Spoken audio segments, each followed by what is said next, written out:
Hello friends, welcome to my channel rewind history.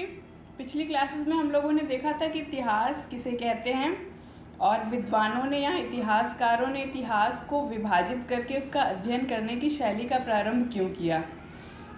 देखिए, वास्तव में इतिहास जो है वो एक बहुत बृहद विषय है और इसकी विषय वस्तु भी स्वाभाविक रूप से बहुत बृहद है। इसलिए इतिहासकारों ने इसे सुव्यवस्थित ढंग से पढ़ने के लिए इसको 3 भागों में विभाजित किया है: प्रागैतिहासिक काल, आद्य ऐतिहासिक काल और ऐतिहासिक काल। प्रागैतिहासिक काल का तात्पर्य उस काल से है जिसके विषय में हमें कोई भी लिखित या साहित्यिक स्रोत प्राप्त नहीं होते, इसलिए अध्ययन हेतु हमें पुरातात्विक साक्ष्यों पर ही निर्भर रहना पड़ता है। इसमें मुख्य रूप से पाषाण काल को सम्मिलित किया जाता है, क्योंकि मानव का जीवन अपेक्षाकृत असभ्य एवं बर्बर था। मानव पढ़ना लिखना नहीं जानता था, इसलिए उसके बारे में अध्ययन करने के लिए हमें सिर्फ पाषाण उपकरण और उसके द्वारा छोड़ी गई पुरातात्विक अवशेष ही प्राप्त होते हैं। इसलिए प्रागैतिहासिक काल के विषय में अध्ययन करने के लिए हमारे पास सिर्फ पुरातात्विक स्रोत ही हैं। आद्य ऐतिहासिक काल का तात्पर्य उस काल से है जिस काल के विषय में हमें पुरातात्विक स्रोत और साहित्यिक स्रोत दोनों मिलते हैं, किंतु साहित्यिक स्रोतों को पढ़ा नहीं जा सकता है। यानी कि मुख्य रूप से इसमें हम देखें तो सिंधु घाटी सभ्यता को रखा जा सकता है। सिंधु घाटी सभ्यता की लिपि क्योंकि अब तक पढ़ी नहीं गई है, इसलिए सिंधु घाटी सभ्यता के विषय में अध्ययन करने के लिए हमें सिर्फ पुरातात्विक स्रोतों पर ही निर्भर रहना पड़ता है। हालांकि तत्कालीन समय की लिखित अवशेष या उनकी लिपि हमें प्राप्त हुई है, किंतु उन्हें पढ़ा नहीं जा सका है। इसलिए हमें इस काल को भी अध्ययन करने के लिए या समझने के लिए पुरातात्विक स्रोतों पर ही निर्भर रहना पड़ता है। ऐतिहासिक काल का तात्पर्य उस काल से है जिस काल के विषय में हमें पुरातात्विक साक्ष्यों के साथ साथ लिखित या साहित्यिक साक्ष्य भी मिलते हैं और उन्हें ठीक प्रकार से अध्ययन किया गया है और समझा गया है। साथ ही विदेशी यात्रियों द्वारा छोड़े गए यात्रा वृत्तांत भी हमें प्राप्त होते हैं, जो हिस्ट्री में कंपेयर करके अध्ययन करने की जो शैली है उसके लिए काफ़ी मददगार साबित होते हैं। ऐतिहासिक काल में मुख्य रूप से 6th सेंचुरी BC से लेकर वर्तमान समय में जितनी भी घटनाएं घटी उनका अध्ययन किया जाता है। चलिए अब आगे देखते हैं। तो प्रागैतिहासिक काल जो है उसमें मुख्य रूप से हम लोग पाषाण काल का अध्ययन करते हैं और इतिहासकारों ने अध्ययन की सुविधा के लिए इतिहास में विभाजन करके पढ़ने की शैली की शुरुआत की है। और प्रागैतिहासिक काल क्योंकि स्वयं में एक बहुत ही लंबा कालखंड है, इसलिए पुनः इतिहासकारों ने इसे विभाजित किया है। और पाषाण काल को यदि हम देखते हैं तो उसे पुनः 3 भागों में विभाजित किया गया है: पूरा पाषाण काल, मध्य पाषाण काल और नव पाषाण काल। अध्ययन की सुविधा के लिए क्योंकि पूरा पाषाण काल अत्यधिक लंबा काल था और इतिहास के एक लंबे समय को ये कवर करता था, इसलिए इसको पुनः 3 पार्ट में डिवाइड किया गया है: निम्न पूरा पाषाण काल, मध्य पूरा पाषाण काल और उच्च पूरा पाषाण काल। चलिए हमारे प्रतियोगी परीक्षाओं में पूछे जाने वाले प्रश्न की महत्ता को देखते हुए कुछ फैक्ट्स पे भी हम देखते हैं कि क्या महत्वपूर्ण फैक्ट्स हैं जो हमारी परीक्षाओं में पूछे जाते हैं। तो प्रागैतिहासिक काल के संदर्भ में जो टाइमलाइन है वो तो इम्पॉर्टेंट है ही, साथ ही जो महत्वपूर्ण बातें हैं उसे भी देख लेते हैं। तो 1836 में सबसे पहले त्रिकाल पद्धति से CJ थॉमसन ने कोपेनहेगन संग्रहालय की वस्तुओं के आधार पर समस्त इतिहास को 3 भागों में बांटा: पाषाण काल, कांस्य काल और लौह काल। नाम से ही स्पष्ट है, पाषाण काल में उस काल को उन्होंने सम्मिलित किया जिसमें पत्थर के औजारों पे मनुष्य निर्भर करता था अपने जीवन यापन के लिए। पाषाण औजारों का एक महत्वपूर्ण योगदान था उनकी जीवन शैली में। फिर कांस्य काल में कांस्य की खोज हो चुकी थी और मनुष्य ने उसे अपनी जीवन शैली में सम्मिलित कर लिया था। लौह काल, लोहे की खोज के साथ लौह काल का भी आरंभ हो जाता है और इस प्रकार त्रिकाल पद्धति में CJ थॉमसन ने संपूर्ण इतिहास को 3 पार्ट में डिवाइड किया है: पाषाण काल, कांस्य काल और लौह काल। आगे देखिए, अगर क्रोनोलॉजी को देखते हैं तो 24 नवंबर 1859 चार्ल्स डार्विन की पुस्तक on the origin of species प्रकाशित हुई। अब हिस्ट्री के लिए ये बुक जो है वो एक बहुत इम्पॉर्टेंट बुक है क्योंकि चार्ल्स डार्विन की जो ये बुक है उसमें उन्होंने एक थ्योरी दी थी, थ्योरी ऑफ नेचुरल सिलेक्शन। उसमें उन्होंने बताया था कि मानव का विकास किस प्रकार से हुआ, सर्वाइवल किस प्रकार से रहा मानव का, वही जीव आगे सरवाइव कर पाए, जो सरवाइव कर पाए उनका अस्तित्व इतिहास के अंत तक और वर्तमान समय तक भी बना हुआ है, और जो जीव सरवाइव नहीं कर पाए उनका इतिहास वहीं पर ख़त्म हो जाता है। तो इस प्रकार से ये एक बहुत महत्वपूर्ण थ्योरी थी जो चार्ल्स डार्विन ने दी थी अपनी बुक में। उसके बाद 1865 में हम देखते हैं कि जॉन लुबाक ने अपनी पुस्तक प्री हिस्टोरिक टाइम्स में पाषाण काल का विभाजन पुरा पाषाण काल और नवपाषाण काल में किया। वह सर्वप्रथम पुरा पाषाण एवं नवपाषाण काल शब्द का प्रयोग किया।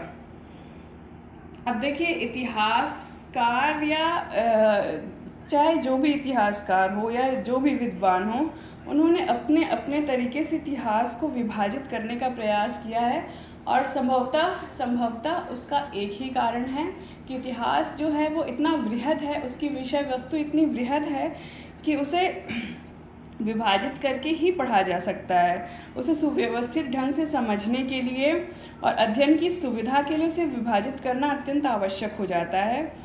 तो विद्वानों ने अपनी समझ के अनुसार, अपने रिसर्च के अनुसार, तथ्यों के अनुसार इतिहास को विभाजित करने का प्रयास किया है, और इसमें उनकी समझ और उनके रिसर्च के जो भी परिणाम हुए वो उस हिसाब से ये डिवीज़न देखने को मिलता है। जैसे सीजे थॉमसन ने पाषाण काल, कांस्य काल और लौह काल में डिवाइड किया है, और लुबाक ने नवपाषाण काल और पाषाण काल में संपूर्ण पाषाण काल को विभाजित किया है, और ये दोनों ही शब्दावलियाँ हमें दी। आगे देखते हैं।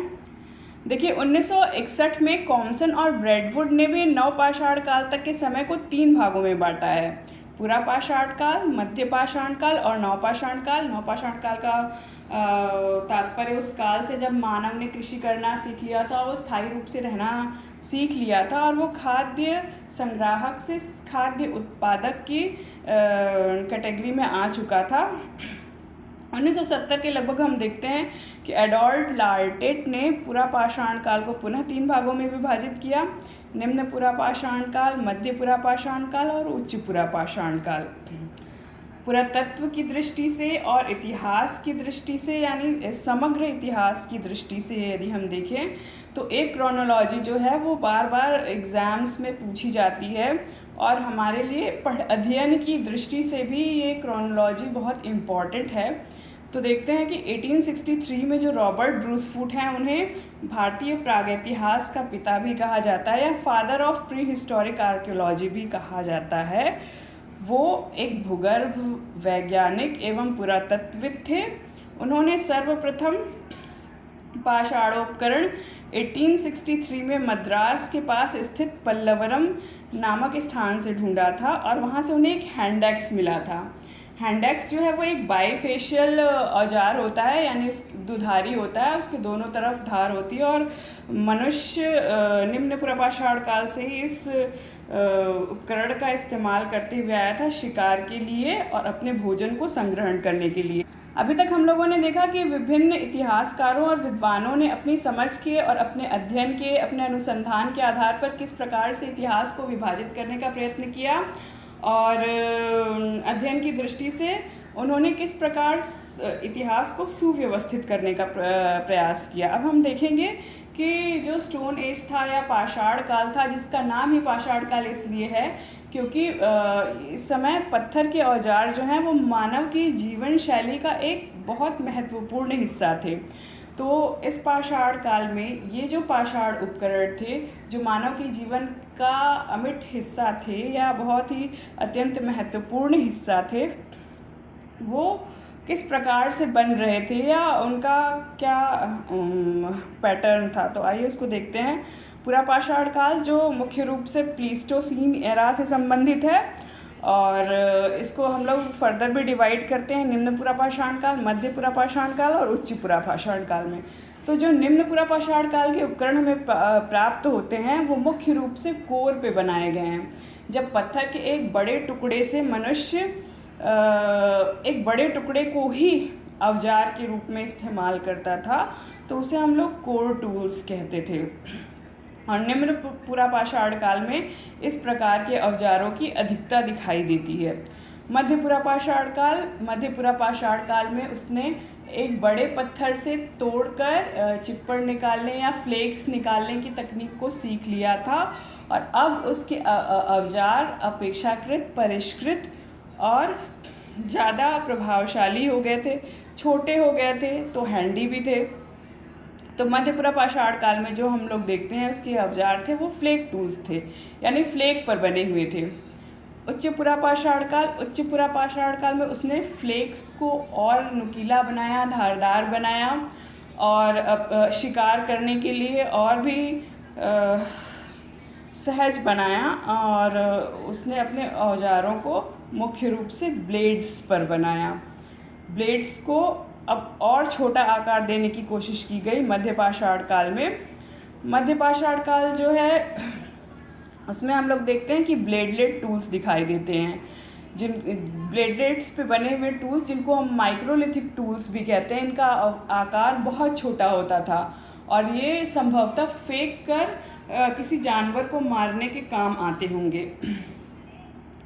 मध्यपाषाण काल जो है ये मुख्य रूप से होलोसीन एरा से संबंधित काल है। अब हम नवपाषाण काल के बारे में देखते हैं। नवपाषाण काल भी होलोसीन एरा से संबंधित काल है और इसमें पुनः हम देखते हैं कि कोर टूल्स की अधिकता दिखाई देती है। इसमें मुख्य रूप से कुल्हाड़ी का प्रयोग किया गया है और क्योंकि अब खेती बाड़ी करना मनुष्य ने शुरू कर दिया था, शिकार का स्थान कृषि ने ले लिया था, स्थायी रूप से रहना शुरू कर दिया था, इसलिए उसे वनों जंगलों को साफ करने और खेती करने के लिए अब कुल्हाड़ी की आवश्यकता थी। इसलिए उसके औजारों में धीरे धीरे परिवर्तन आते गए और इन परिवर्तनों ने ही मानव के जीवन को और विकसित बनाया। तो चलिए आज की क्लास के लिए इतना ही। धन्यवाद।